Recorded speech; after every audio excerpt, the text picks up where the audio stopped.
bodies new and strange. Immortal gods, inspire my heart, for ye have changed yourselves, and all things you have changed. O lead my song in smooth and measured strains, from olden days when earth began to this completed time. Before the ocean and the earth appeared, before the skies had overspread them all, the face of nature in a vast expanse was naught but chaos uniformly waste. It was a rude and undeveloped mass that nothing made except a ponderous weight, and all discordant elements confused were there congested in a shapeless heap. As yet the sun afforded earth no light, nor did the moon renew her crescent horns. The earth was not suspended in the air, exactly balanced by her heavy weight. Not far along the margin of the shores had Amphitrite stretched her lengthened arms, for all the land was mixed with sea and air.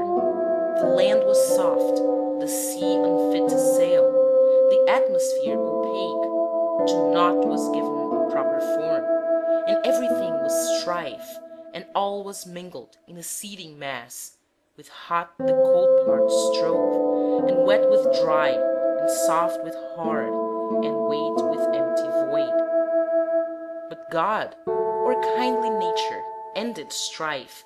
He cut the land from skies, the sea from land, the heavens ethereal from material air. And when we're all evolved from that dark mass, he bound the fractious parts in tranquil peace. The fiery element of convex heaven leaped from the mass devoid of dragging weight, and chose the summit arch, to which the air, as next in quality, was next in place. The earth, more dense, attracted grosser parts, and moved by gravity sank underneath, and last of all, the wide surrounding waves in deeper channels rolled around the globe.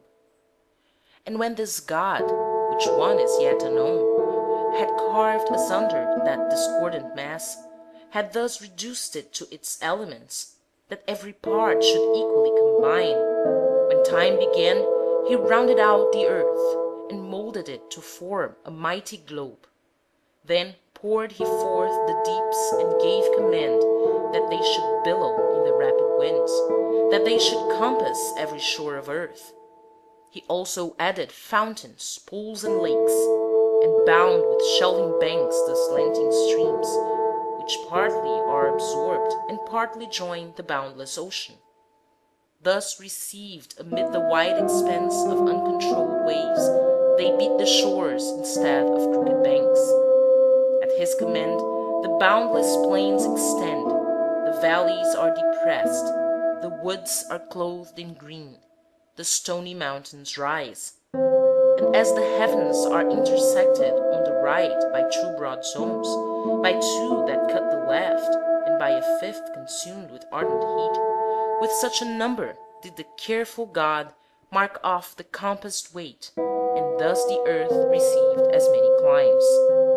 Such heat consumes the middle zone, that none may dwell therein, and two extremes are covered with deep snow, and two are placed betwixt, the hot and cold, which mixed together give a temperate clime.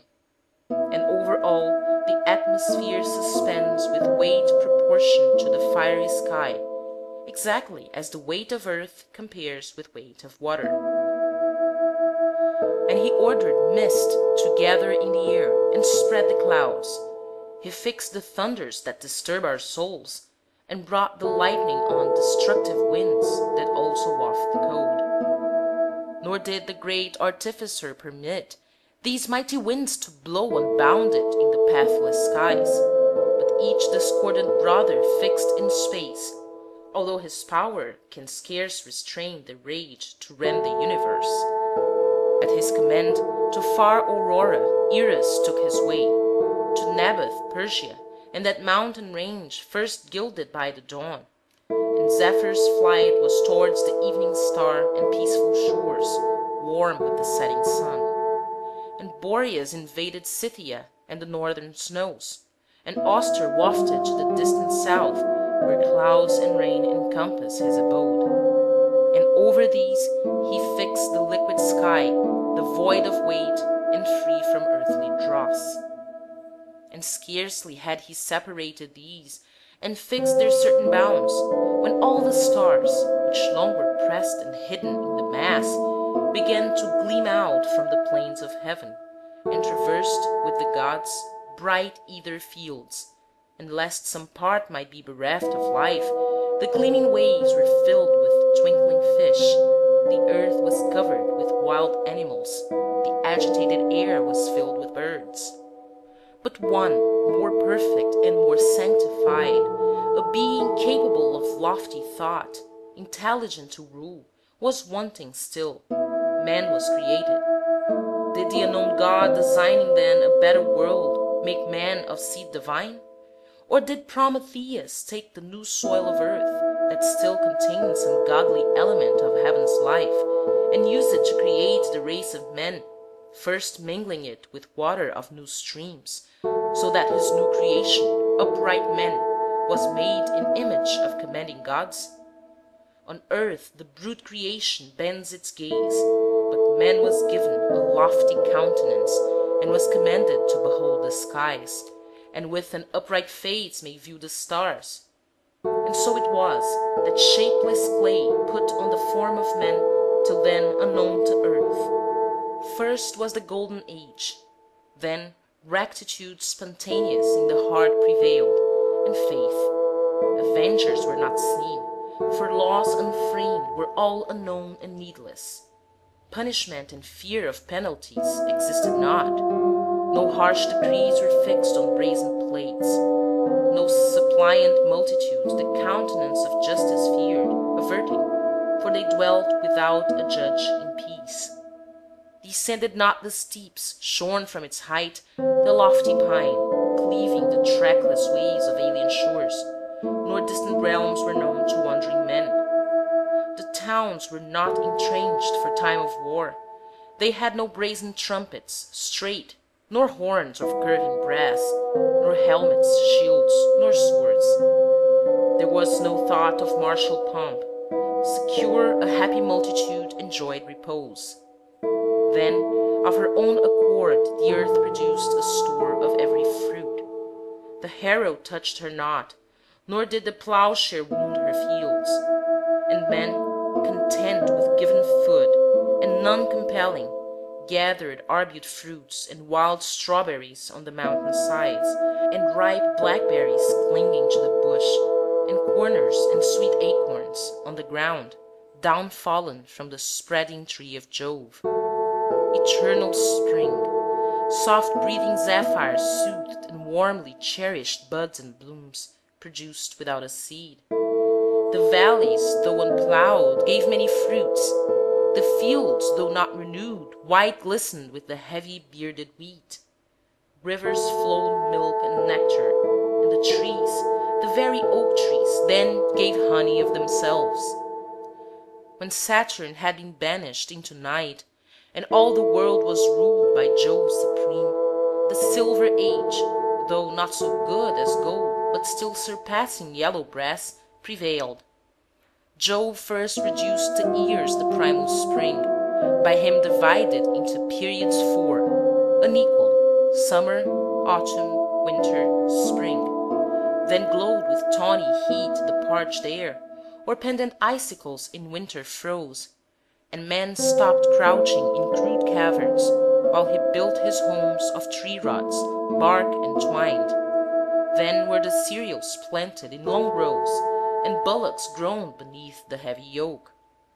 The third age followed, called the Age of Bronze, when cruel people were inclined to arms, but not to impious crimes, and last of all the ruthless and hard age of iron prevailed, from which malignant vein great evil sprung, and modesty and faith and truth took flight, and in their stead deceits and snares and frauds and violence and wicked love of gain succeeded.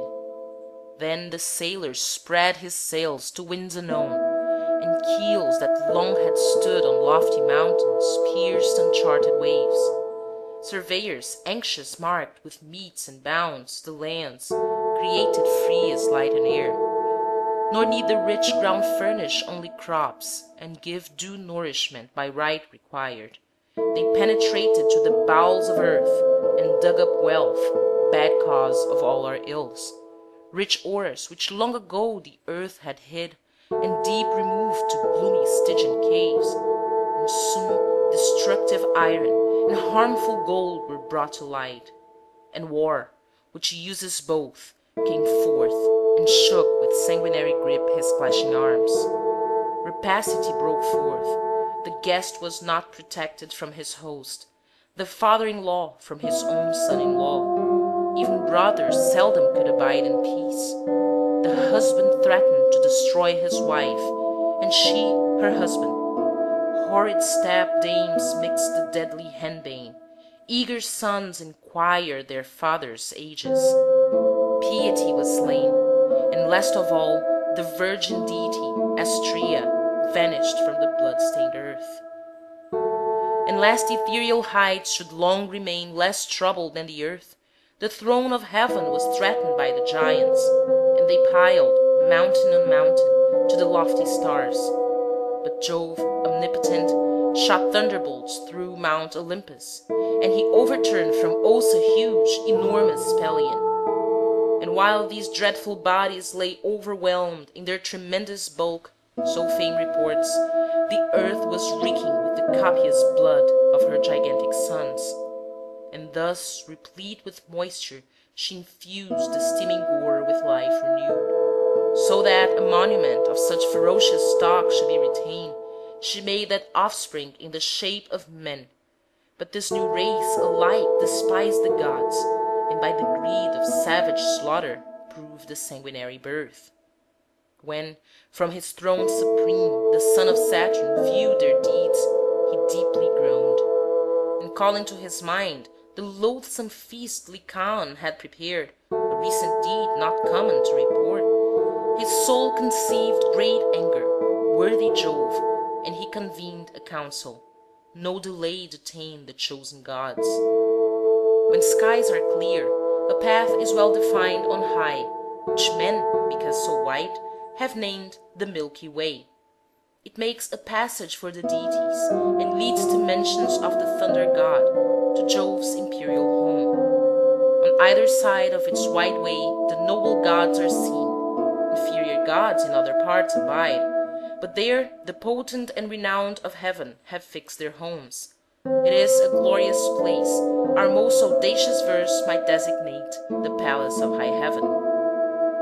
When the gods were seated, therefore, in its marble halls, the king of all above the throne sat high, and leaning on his ivory sceptre, thrice and once again he shook his awful locks, wherewith he moved the earth and seas and stars, and thus indignantly began to speak. The time when serpent-footed giants strove to fix their 100 arms on captive heaven, not more than this event could cause alarm for my dominion of the universe. Although it was a savage enemy, yet warred we with a single source derived of one. Now must I utterly destroy this mortal race, wherever Nereus roars around the world. Yea, by the infernal streams that glide through Stygian groves beneath the world, I swear it. Every method has been tried. The knife must cut immedicable wounds, lest maladies infect untainted parts. Beneath my sway are demigods and fauns, nymphs, rustic deities, sylvans of the hills, satyrs. All these, unworthy heaven's abodes, we should at least permit to dwell on earth, which we to them bequeathed. What think ye, gods? Is safety theirs when I, your sovereign lord, the thunderbolt controller, am ensnared by fierce Lycaon? Ardent in their wrath, the astonished gods demand revenge overtake this miscreant, he who dared commit such crimes. It was even thus, when raged that impious band to blot the Roman name in sacred blood of Caesar, sudden apprehensive fears of ruin absolute astonished men, and all the world convulsed. Nor is the love thy people bear to thee, Augustus, less than these displayed to Jupiter, whose voice and gesture all the murmuring host restrained. And as indignant clamor ceased, suppressed by regnant majesty, Jove once again broke the deep silence with imperial words. Dismiss your cares, he paid the penalty. However, all the crime and punishment now learn from this. An infamous report of this unholy age had reached my ears, and wishing it were false, I sloped my course from high Olympus, and although a god, disguised in human form, I viewed the world. It would delay us to recount the crimes unnumbered, for reports were less than truth. I traversed Menelaus, where fearful dens abound, over Lycaon's wintry slopes of pine tree groves, across Celene's steep, and as the twilight warned of night's approach, I stopped in that Arcadian tyrant's realms, and entered his inhospitable home. And when I showed his people that a god had come, the lowly prayed and worshipped me, but this Lycaon mocked their pious vows, and scoffing said, "A fair experiment will prove the truth, if this be god or man." And he prepared to slay me in the night, to end my slumbers in the sleep of death. So made he merry with his impious proof, but not content with this, he cut the throat of a Molossian hostage sent to him, and partly softened his still quivering limbs in boiling water, partly roasted them on fires that burned beneath. And when this flesh was served to me on tables, I destroyed his dwelling and his worthless household gods with thunderbolts avenging. Terror-struck, he took to flight, and on the silent plains is howling in his vain attempts to speak. He raves and rages, and his greedy jaws, desiring their accustomed slaughter, turn against the sheep, still eager for their blood.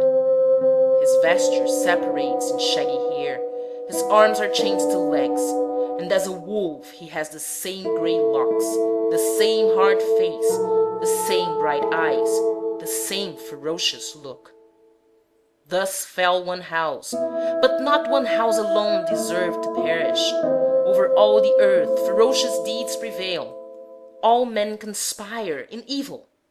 Let them therefore feel the weight of dreadful penalty so justly earned, for such hath my unchanging will ordained. With exclamations some approved the words of Jove, and added fuel to his wrath, while others gave assent. But all deplored and questioned the estate of earth deprived of mortals. Who could offer frankincense upon the altars? Would he suffer earth to be despoiled by hungry beasts of prey? Such idle questions of the state of men the king of gods forbade, but granted soon to people earth with race miraculous, unlike the first. And now his thunderbolts would Jove wide scatter, but he feared the flames, unnumbered, sacred ether might ignite and burn the axle of the universe. And he remembered, in the scroll of fate, there is a time appointed when the earth and sea and heavens shall melt, and fire destroy the universe of mighty labor wrought.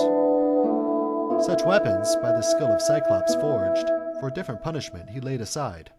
For straightway he preferred to overwhelm the mortal race beneath deep waves and storms from ever-raining sky, and instantly he shut the north wind in Aeolian caves, and every other wind that might dispel the gathering clouds. He bade the south wind blow.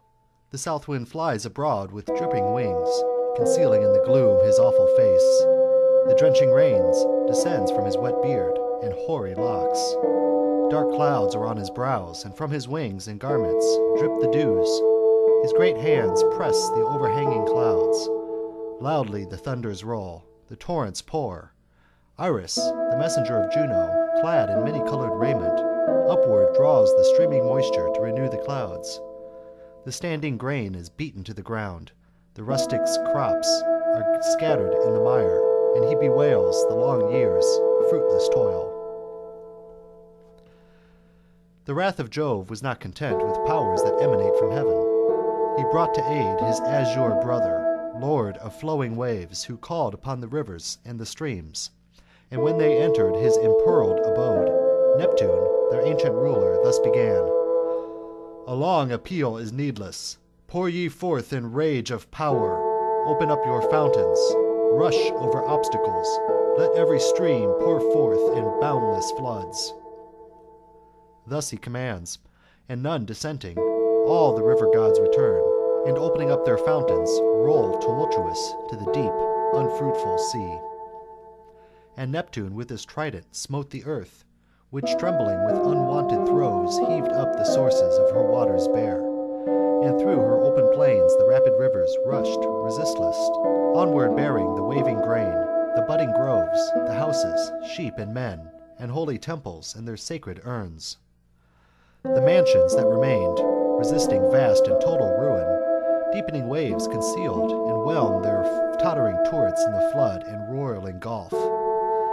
And now one vast expanse, the land and sea were mingled in the waste of endless waves, a sea without a shore. One desperate man seized on the nearest hill. Another, sitting in his curved boat, plied the long oar where he was wont to plow. Another sailed above his grain, above his hidden dwelling, and another hooked a fish that sported in a leafy elm. Perchance an anchor dropped in verdant fields, or curving keels were pushed through tangled vines. And where the gracile goat enjoyed the green, unsightly seals reposed. Beneath the waves were wandering Nereids, viewing cities, groves, and houses. Dolphins darting amid the trees, meshed in the twisted branches, beat against the shaken oak trees. There the sheep, afraid, swim with the frightened wolf. The surging waves float tigers and lions. Availeth not his lightning shock the wild boar, nor avails the stag's fleet-footed speed. The wandering bird, seeking unambrageous groves and hidden vales, with wearied pinion droops into the sea. The waves increasing surge above the hills, and rising waters dash on mountain tops. Myriads by the waves are swept away, and those the waters spare, for lack of food, starvation slowly overcomes at last. A fruitful land and fair, but now submerged beneath a wilderness of rising waves. Twixt Oeta and Ionia and Phocis lies, where through the clouds Parnassus summits twain point upwards to the stars, unmeasured height, save which the rolling billows covered all. There in a small and fragile boat arrived Deucalion and the consort of his couch, prepared to worship the Corycian nymphs, the mountain deities, and Themis kind, who in that age revealed in oracles the voice of fate. And as he, no other lived so good and just, as she, no other feared the gods.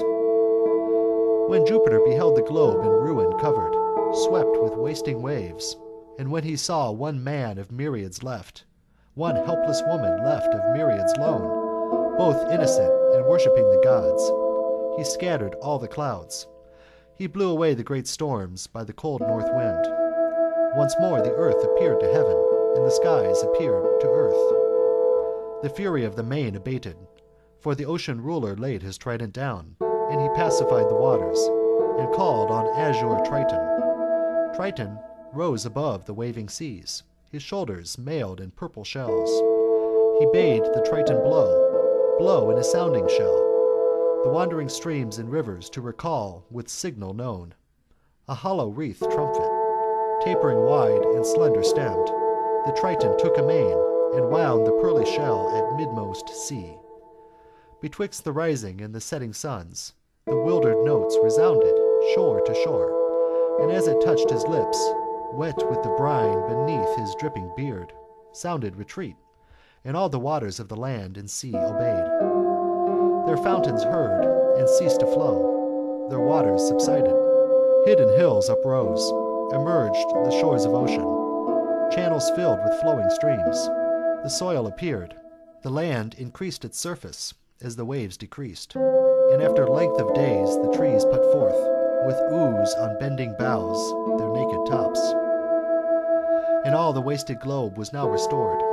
But as he viewed the vast and silent world, Deucalion wept, and thus to Pyrrha spoke. O sister, wife, alone of women left, my kindred in descent and origin, dearest companion of my marriage bed, doubly endeared by deepening dangers born of all the dawn and eve behold of earth. But you and I are left, for the deep sea has kept the rest. And what prevents the tide from overwhelming us? Remaining clouds affright us. How could you endure your fears if you alone were rescued by this fate? And who would then console your bitter grief? Oh, be assured, if you were buried in the waves, that I would follow you and be with you. Oh, would that by my father's art I might restore the people, and inspire this clay to take the form of man. Alas, the gods decreed, and only we are living. Thus Deucalion's plaint to Pyrrha. And they wept, and after he had spoken, they resolved to ask the aid of sacred oracles. And so they hastened to Cephisian waves, which rolled a turbid flood to channels known. Thence, when their robes and brows were sprinkled well, they turned their footsteps to the goddess's fane. Its gables were befouled with reeking moss, and on its altars every fire was cold. But when the twain had reached the temple steps, they fell upon the earth, inspired with awe, and kissed the cold stone with their trembling lips, and said, If righteous prayers appease the gods, and if the wrath of high celestial powers may thus be turned, declare, O Themis, whence and what the art may raise humanity.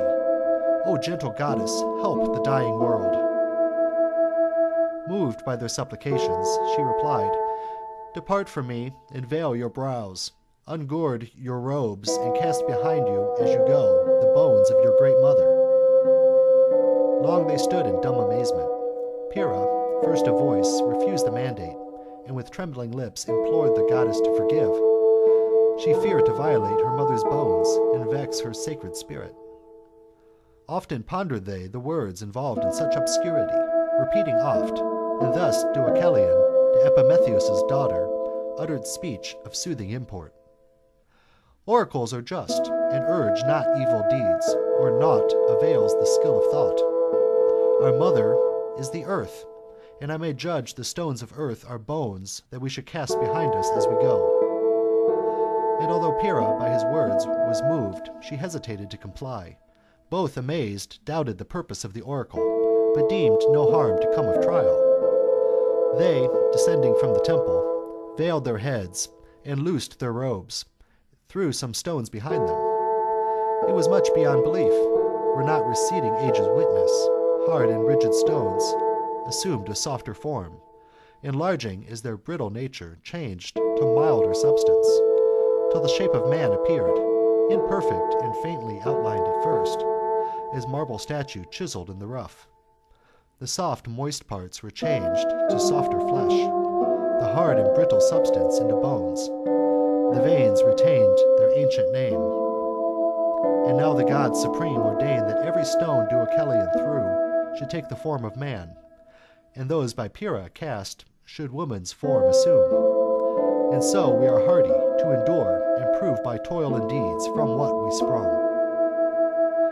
And after this the earth spontaneous produced the world of animals, when all remaining moistures of miry fens fermented in the sun, and fruitful seeds in soils nutritious grew to shapes ordained. So, when the seventh-streamed Nile from oozy fields returneth duly to her ancient bed, the sun's ethereal rays impregnate the slime, that, happily, as the peasants turn the soil, they find strange animals, unknown before, some in the moment of their birth, and some deprived of limbs, imperfect, often part alive, and part of slime inanimate, are fashioned in one body. Heat, combined with moisture, so conceives, and life results from those two things.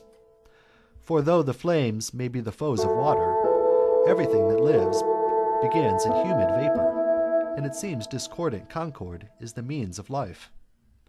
When earth, spread over with diluvian ooze, felt heat ethereal from the glowing sun, unnumbered species to the light she gave, and gave to being many an ancient form, or monster new created. Unwilling she created thus enormous Phaethon, thou unheard of serpent, spread so far athwart the side of a vast mountain, didst fill with fear the race of new created man. The god that bears the bow, a weapon used till then only to hunt the deer and agile goat, destroyed the monster with a myriad darts, and almost emptied all his quiver, till envenomed gore oozed forth from livid wounds. Lest, in a dark oblivion time should hide the fame of this achievement, sacred sports are instituted from the Phaethon called the Pythian Games. In these the happy youth, who proved victorious in the chariot race, running, and boxing, with an honored crown of oak leaves was enwreathed. The laurel then was not created, wherefore Phoebus, bright and godlike, beauteous with his flowing hair, was wont to wreathe his brows with various leaves. Daphne, the daughter of a river god, was first beloved by Phoebus, the great god of glorious light. 'Twas not a cause of chance, but out of Cupid's vengeful spite, that she was fated to torment the Lord of Light. For Phoebus, proud of Phaethon's death, beheld that impish god of love upon a time when he was bending his diminished bow, and voicing his contempt and anger said, "What, wanton boy, are mighty arms to thee, great weapons suited to the needs of war? The bow is only for the use of those large deities of heaven, whose strength may deal wounds mortal to the savage beasts of prey, and who, courageous, overcome their foes. It is a proper weapon to the use of such as slew with arrows Phaethon, huge, whose pestilential carcass vast extend covered. Content thee with the flames thy torch enkindles, fires too subtle for my thought, and leave to me the glory that is mine." To him, undaunted, Venus' son replied, "O Phoebus, thou canst conquer all the world with thy strong bow and arrows, but with this small arrow I shall pierce thy vaunting breast. And by the measure that thy might exceeds the broken powers of thy defeated foes, so is thy glory less than mine." No more he said, but with his wings expanded, thence flew lightly to Parnassus' lofty peak. There from his quiver he plucked arrows twain, most curiously wrought of different art, one love exciting, one repelling love. The dart of love was glittering, gold and sharp. The other had a blunted tip of lead, and with that dull lead dart he shot the nymph, but with the keen point of the golden dart he pierced the bone and marrow of the god. Immediately the one with love was filled. The other, scouting at the thought of love, rejoiced in the deep shadow of the woods, and as the virgin Phoebe, who denies the joys of love and loves the joys of chase, a maiden's fillet bound her flowing hair, and her pure mind denied the love of man. Beloved and wooed, she wandered secret paths, for never could her modesty endure the glance of man or listen to his love. Her grieving father spoke to her, "Alas, my daughter, I have wished a son-in-law, and now you owe a grandchild to the joy of my old age." But Daphne only hung her head to hide her shame. The nuptial torch seemed criminal to her. She even clung, caressing, with her arms round his neck, and pled, "My dearest father, let me live a virgin always, for remember Jove did grant it to Diana at her birth."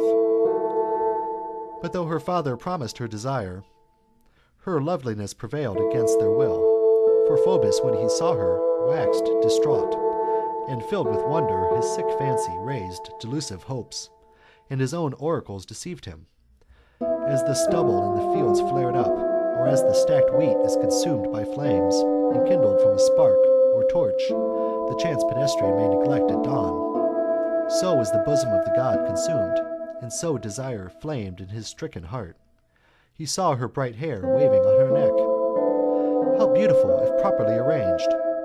He saw her eyes like stars of sprinkling fire, her lips for kissing sweetest, and her hands and fingers, and her arms, her shoulders white as ivory.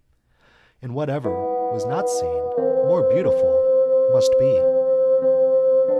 Swift as the wind from his pursuing feet, the virgin fled, and neither stopped nor heeded as he called, "O nymph, O Daphne, I entreat thee stay. It is no enemy that follows thee. Why, so the lamb leaps from the raging wolf, and from the lion runs the timid fawn, and from the eagle flies the trembling dove. All hasten from their natural enemy, but I alone pursue for my dear love. Alas, if thou shouldest fall and mar thy face, or tear upon the bramble thy soft thighs? Or should I prove unwilling cause of pain? The wilderness is rough and dangerous, and I beseech thee, be more careful. I will follow slowly. Ask of whom thou wilt, and thou shalt learn that I am not a churl. I am no mountain dweller of rude caves, nor clown compelled to watch the sheep and goats. And neither canst thou know from whom thy feet fly fearful, or thou wouldest not leave me thus. The Delphic land, the Petarian realm, Claros and Tenedos revere my name, and my immortal sire is Jupiter. The present, past, and future are through me in sacred groves revealed to man, and from my harp the harmonies of sound are borrowed by their bards to praise the gods. My bow is certain, but a flaming shaft surpassing mine has pierced my heart, untouched before. The art of medicine is my invention, and the power of herbs. But though the world declare my useful works, there was no herb to medicate my wound, and all the arts that save have failed their Lord. But even as he made his plaint, the nymph, with timid footsteps, fled from his approach, and left him to his murmurs and his pain. Lovely the virgin seemed as the soft wind exposed her limbs, and as the zephyrs fond fluttered amid her garments, and the breeze fanned lightly in her flowing hair. She seemed most lovely to his fancy in her flight, and mad with love he followed in her steps, and silent hastened his increasing speed. As when the greyhound sees the frightened hare flit over the plain, with eager nose outstretched, impetuous, he rushes on his prey, and gains upon her till he treads her feet, and almost fastens in her side his fangs. But she, whilst dreading that her end is near, is suddenly delivered from her fright. And so it was with the god and virgin. One with hope pursued, the other fled in fear, and he who followed, borne on wings of love, permitted her no rest, and gained on her, till his warm breath mingled in her hair. Her strength spent, pale and faint, with pleading eyes she gazed upon her father's waves, and prayed, Help me, my father, if thy flowing streams have virtue. Cover me, over Mother Earth, destroy the beauty that has injured me, or change the body that destroys my life. Before her prayer was ended, torpor seized on all her body, and a thin bark closed around her gentle bosom, and her hair became as moving leaves. Her arms were changed to waving branches, and her active feet as clinging roots were fastened to the ground. Her face was hidden with encircling leaves. Phoebus admired and loved the graceful tree, for still, though changed, her slender form remained, and with his right hand lingering on the trunk, he felt her bosom throbbing in the bark. He clung to the trunk and branch as though to twine, his form with hers, and fondly kissed the wood that shrank from every kiss. And thus the god, Although thou canst not be my bride, thou shalt be called my chosen tree, and by green leaves, O laurel, shall forever crown my brows, be wreathed around my quiver and my lyre.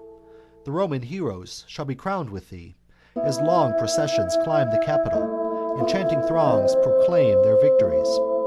And as a faithful warden, thou shalt guard the civic crown of oak leaves fixed between thy branches, and before Augustan gates.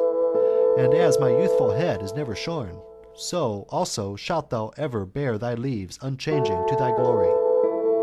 Here the god, Phoebus Apollo, ended his lament, and unto him the laurel bent her boughs, and so lately fashioned, and it seemed to him her graceful nod gave answer to his love. There is a grove in Thessaly, enclosed on every side with crags, precipitous, on which a forest grows, and this is called the Vale of Tempe. Through this valley flows the river Peneus, white with foaming waves that issue from the foot of Pindus, whence with sudden fall up gather steamy clouds that sprinkle mist upon the circling trees, and far away with mighty roar resound. It is the abode, the solitary home that mighty river loves, where deep in gloom of rocky cavern he resides and rules the flowing waters and the water nymphs abiding there. All the rivers of that land now hasten thither, doubtful to console or flatter Daphne's parent, poplar crown Spericios, swift Enipios, and wild Amphiros, old Epidanos and Ios, with all their kindred streams, that wandering maze and wearied seek the ocean. Inachus alone is absent, hidden in his cave obscure, deepening his waters with his tears, most wretchedly bewailing, for he deems his daughter Io lost. If she may live or roam a spirit in the nether shades, he dares not even guess, but dreads.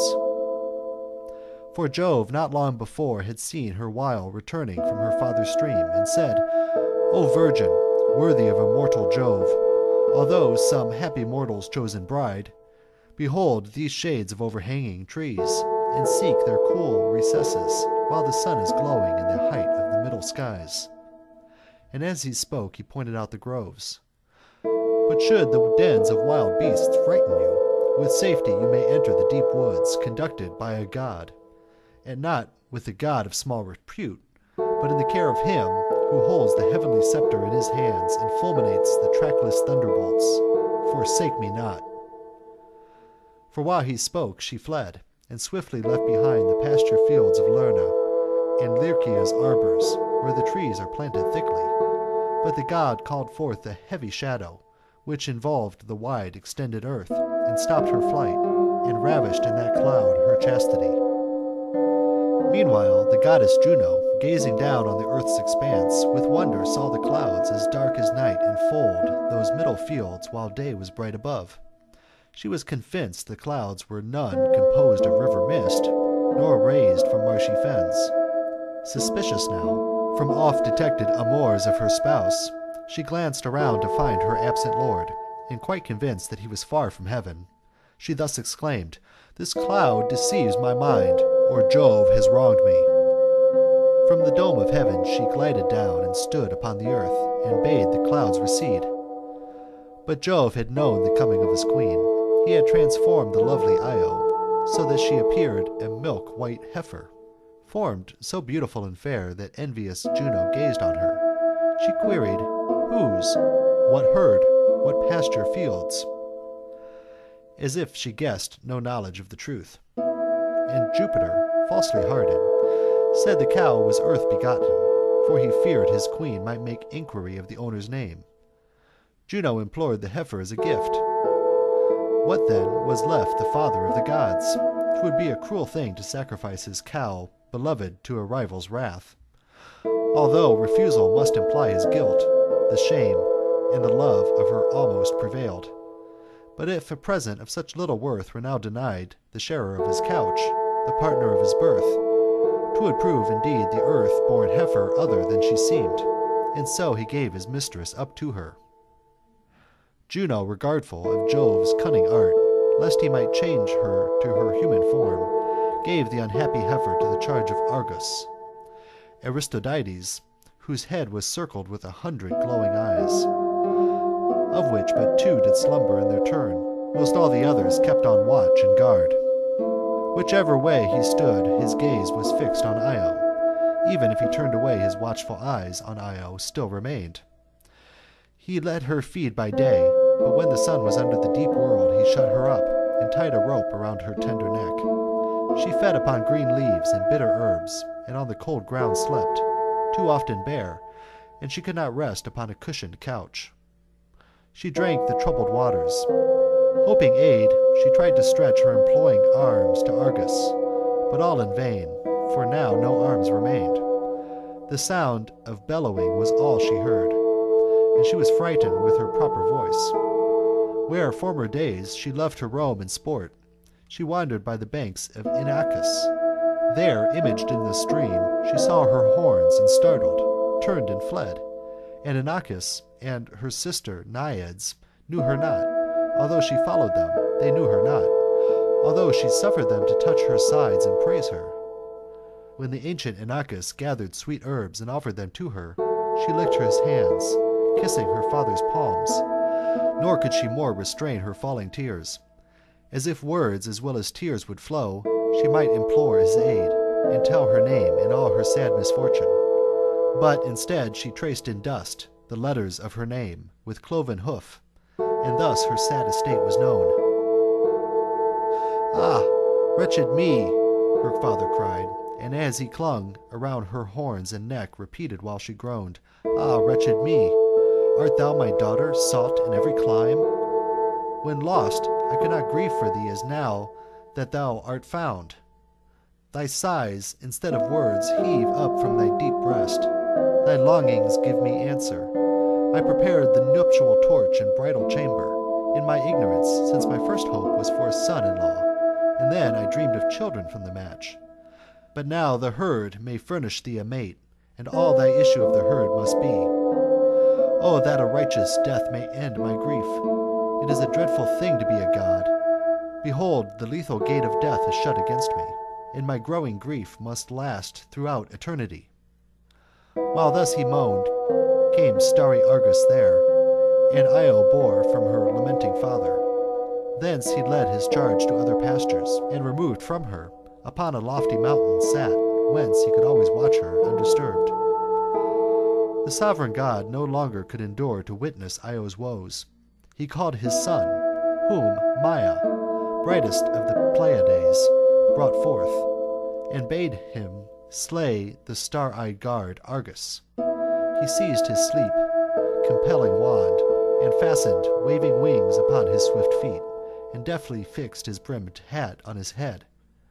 Lo, Mercury, the favored son of Jove, descending to the earth from heaven's plains, put off his cap and wings, though he still retained his wand, with which he drove through pathless wilds some stray she-goats, and as a shepherd fared, piping on oaken reeds melodious tunes. Argus, delighted with the charming sound of this new art, began, "Whoever thou art, sit with me on this slope, beneath the trees in cooling shade, whilst browse the tended flock abundant herbs, for thou canst see the shade is fit for shepherds." Wherefore Mercury sat down beside the keeper, and conversed of various things, passing the laggard hours. Then soothly piped he on the joined reeds, to lull those ever watchful eyes asleep. But Argus strove his languor to subdue, and though some drowsy eyes might slumber, still were some that vigil kept. Again he spoke, for the pipes were yet a recent art. "I pray thee, tell me what chance discovered these." To him the god, "A famous naiad dwelt among the Hamadryads, on the cold Arcadian summit Nonacris, whose name was Syrinx. Often she escaped the gods that wandered in the groves of sylvan shades, and often fled from satyrs that pursued. Vowing virginity in all pursuits, she strove to emulate Diana's ways, and as that graceful goddess wears her robe, so Syrinx girded hers, that one might well believe Diana there. Even though her bow were made of horn, Diana's wrought of gold, yet she may well deceive.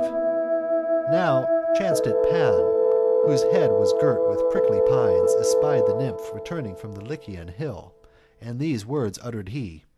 But Mercury refrained from further speech, and Pan's appeals remained untold. If he had told it all, the tale of Syrinx would have followed thus.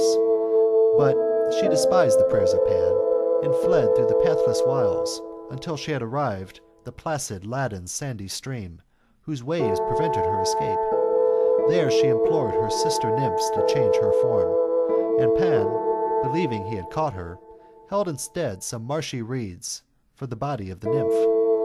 And while he sighed, the moving winds began to utter plaintive music in the reeds, so sweet and voice-like that poor Pan exclaimed, "Forever this discovery shall remain a sweet communion binding thee to me." And this explains why reeds of different length, when joined together by cementing wax, derive the name of Syrinx from the maid. Such words the bright god Mercury would say, but now, perceiving Argus's eyes were dimmed in languorous doze, he hushed his voice and touched the drooping eyelids with his magic wand, compelling slumber. Then, without delay, he struck the sleeper with his crescent sword, where neck and head unite, and hurled his head, blood dripping, down the rocks and rugged cliff. Low lies Argus. Dark is the light of all his 100 eyes, his many orbed lights extinguished in the universal gloom that night surrounds. But Saturn's daughters spread their glister on the feathers of her bird, emblazoned its tail with starry gems. Juno made haste, inflamed with towering rage, to vent her wrath on Io, and she raised in thought and vision of the Grecian girl a dreadful fury. Stings invisible and pitiless she planted in her breast, and drove her wandering throughout the globe.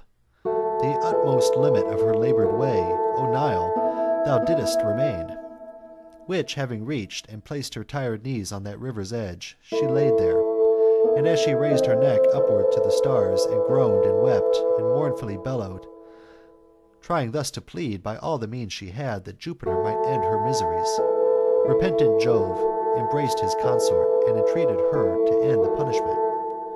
Fear not, he said, for she shall trouble thee no more. He spoke, and called on bitter Styx to hear his oath.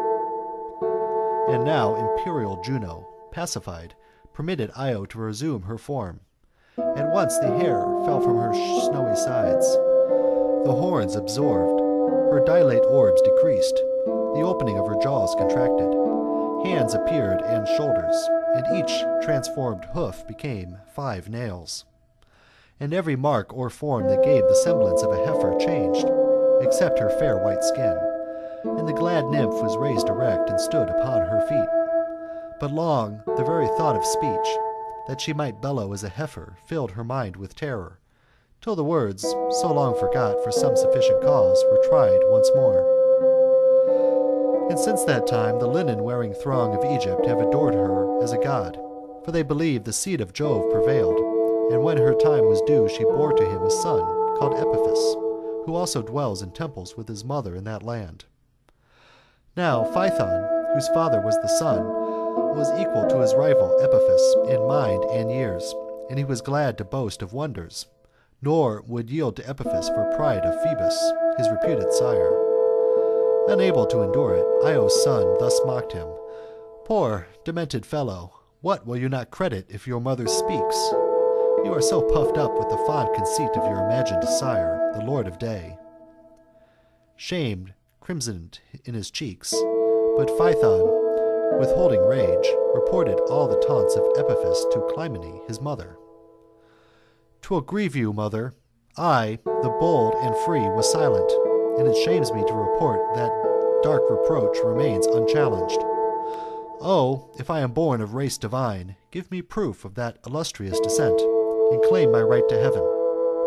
Around his mother's neck he drew his arms, and by the head of Merops, and by his own, and by the nuptial torch of his beloved sisters, he implored for some true token of his origin. Or moved by Phaethon's importuned words, or by grievous charge, who might declare? She raised her arms to heaven, and gazing full upon the broad sun, said, I swear to you by yonder orb, so radiant and bright, which both beholds and hears us while we speak, that you are his begotten son. You are the child of that great light which sways the world, and if I have not spoken what is true, let not mine eyes behold his countenance, and let this fatal moment be the last that I shall look upon the light of day. Nor will it weary you, my son, to reach your father's dwelling, for the very place where he appears at dawn is near our land.